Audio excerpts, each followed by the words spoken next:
Hi, and welcome back to segment number 3 of Life Changing Solutions Live. And today I have Danny here. And primarily it's because we started talking about one of the segments that I did last time. That's right. It And started a whole thing going on social media. It just exploded. it really did. I mean, it's like not only, this is the one with Breaking the Silence of Domestic Violence with Right. Monica Aldana. Right. You know, she just shared her story. It was, For the first time. yes. Right here. That, I mean, by the way, I'm still blown away and so humble that she just like decided to say, hey, I trust you enough. So thank you, Monica. Big shout out to you Right. and to Shade Tree, because also she's been working with them, and that's one of the reasons why she's using her voice and getting the message out there. But Want me to go forward? yeah, Okay, basically what went on is I was here for the show. I was watching the show outside the studio, watching this woman tell her incredible story of domestic violence, not in just a, you know, I know there's no major minor, but it was major. it was. Okay, when you start describing that my nose was exploded, and if anybody's had a broken nose, the blood when it comes to that, don't mean to go gross you out, is extreme. So she's had a lot of this. And my question was, after she left, I thought, wow, I wonder what's her responsibility to warn the next woman that falls into this man's life. Now she's divorced, happily married, moved on, out of the situation, but now is she responsible to warn the next woman? Because of social media, she could easily find her ex. It's pretty easy.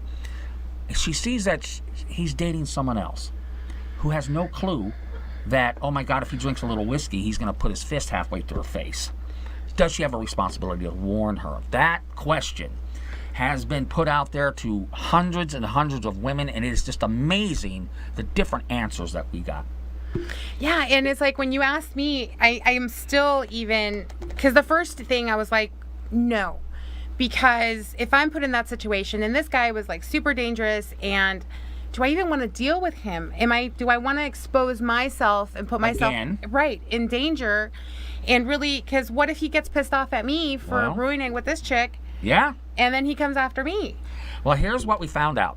This is what we have found out. That the most important thing to do, ladies, is to file a report. Because then there is a record. Many of the women we talked to said, I wouldn't say anything because she's just going to think I'm the crazy ex. Yeah. That I'm just trying to F things up because I wish deep in my heart, I wish I had my man back. Another amazing thing that we have figured out I would say we probably, there's probably 100 women have chimed in, maybe 80, 90, I don't know. That the younger women who are more social media, has been part of their world longer, were all about, yes, I would do that. Say mid-20s to early 30s, they're all in, oh yeah, hear me roar, I got my Wonder Woman outfit on, I'm going to save this girl's life. The older women, the women that are in their 40s, 50s, late 30s, they're like, there's no way I would go back and do that. That's why it's so important to file a report with the police so that there's an official record that if this new woman wants to find, she can find it. I found that extremely interesting, the age groups and the difference of what they would do. And it is interesting, and just like even listening to you say, like, okay, so I do my due diligence, and of course, like, even honestly, filing that report should be for your own protection. Right. Like, let me just put that out there. It's for your protection, so that way, if you're filing the report, that means that you're making the report and you're getting him away from you and you're taking action. So definitely encourage that. However, like a secondary, consequence or reason would be to allow the new one to be able to do their due diligence and do the research. But then that even raises a question for me, and maybe because I'm in the older generation, Right. when I meet somebody new, I may Facebook stalk them. I think everybody does that now, which is, like they say, Facebook is like the third date. Instead of having the first date, you're already on the third date by the time you go out on the first date because you know so much. Right. So You're like, man, he was in Hawaii with this other girl 2 months ago, and now he's dating me. What happened there? Right. And all of a sudden, it's all messed up. It's all messed up. It's not even funny anymore. So, But I don't go checking like, oh, do they have? And is that now a question that I'm asking? Is that something that I need to do now? well, I would tell, I don't know. It's so interesting. I have 2 daughters, and as they get older and they get into their 20s, am I going to say, hey, new guy, what's his name?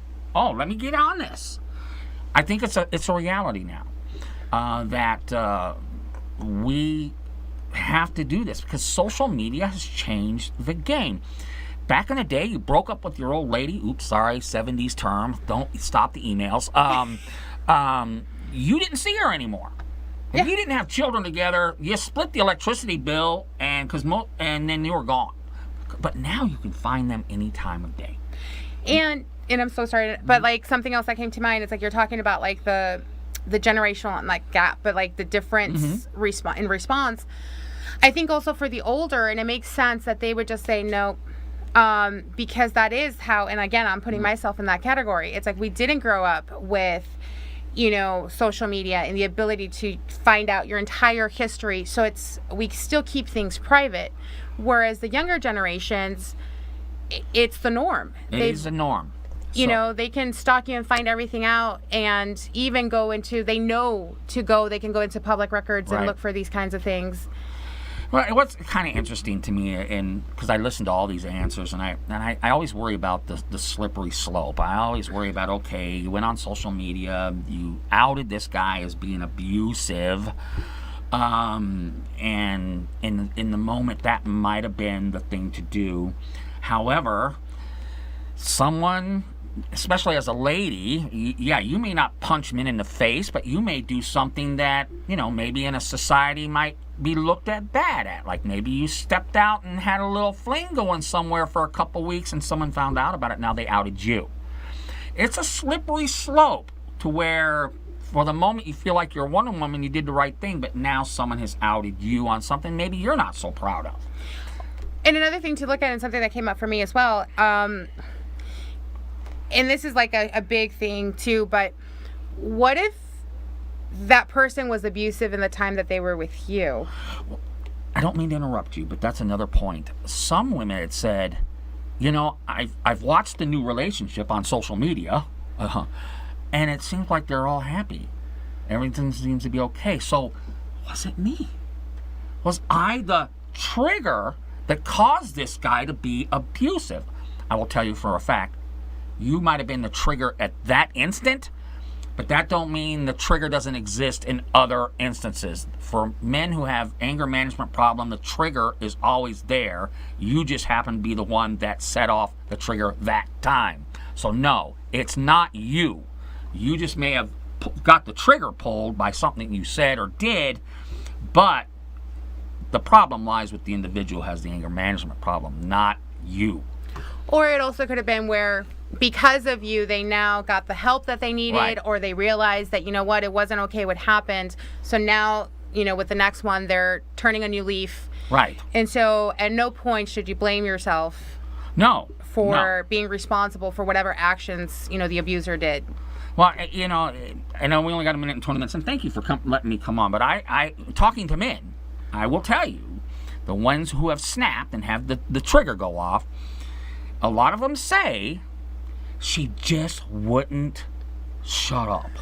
She just kept coming and coming and coming, and she's in my face. And Women don't do that. She just wouldn't. She didn't see the signal that she was literally cornering me.